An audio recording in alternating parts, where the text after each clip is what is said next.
Kaugnay ng balitang yan, makakausap natin si Pag-asa Weather Specialist Robert Madrina.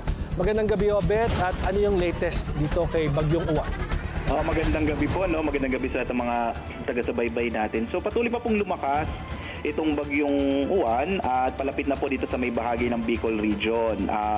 Binabanggit po natin na posible po itong maglandfall. Yung sentro nito ay maaaring maglandfall sa may area ng Aurora or sa may Isabela. Pero po medyo nagsa-southward po kasi yung kanyang track, kaya ngayon hindi na natin inaalis yung posibilidad na maaring dumaan ito dito sa may Catanduanes. Although sa ngayon po mas malaki pa rin yung posibilidad na dito siya sa may Aurora or sa Isabela. Gayunpaman, kahit bago po maglandfall yung bagyo, makararanas na po ng mga malalakas na bugso ng hangin at malalakas na ulan ang malaking bahagi ng ating bansa, lalong-lalo na po sa malaking bahagi ng Luzon at Kabisayaan.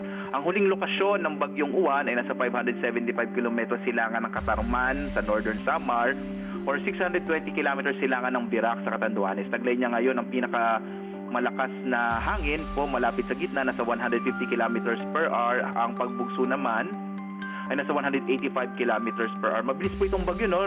Kumikilos pa kanluran, hilagang kanluran sa bilis na 30 km per hour. Starting tonight po ay magsisimula ng makaranas sa mga pagbugso ng hangin at malalakas na mga ulan.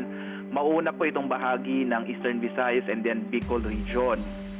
Signal number 3 po ngayon sa Catanduanes, eastern portion ng Camarines Sur, eastern portion ng Albay, northeastern portion ng Sorsogon, northeastern portion ng Northern Samar.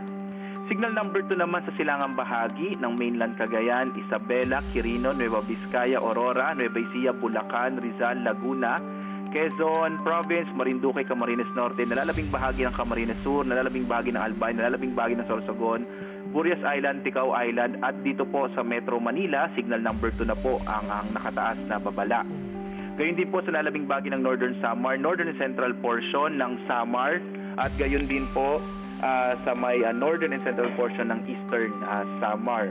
Samantala, signal number 1 naman po sa Batanes, nalalabing bahagi ng Cagayan kasama yung Babuyan Islands, Apayao, Abra, Kalinga, Mountain Province, Ifugao, Benguet, Ilocos Norte, Ilocos Sur, La Union, Pangasinan, Tarlac, Pampanga, kasama po ang Zambales, Bataan, Cavite, Batangas, nalalabing bahagi ng Masbate, Romblon, Oriental Mindoro, Occidental Mindoro, Calamian Islands at Cuyo Island. Kung titingnan ho natin, no, kung meron po tayong visual po dyan, makikita nyo po sa mapa na halos yung nasa eastern section po ng Luzon ay signal number 2 at habang ang nasa western section ng Luzon ay signal number 1. Sa Visayas naman, ang nalalabing bahagi ng Samar, nalalabing bahagi ng Eastern Samar, Biliran, Leyte, Southern Leyte, Bohol, Northern Central portion ng Cebu, kasama yung Bantayan at Camotes Island, Northern and Central portion ng Negros Occidental, Northern portions ng Negros Oriental, Guimaras, Iloilo, Capiz, Aklan, and Antique, at Dinagat Island, Surigao del Norte,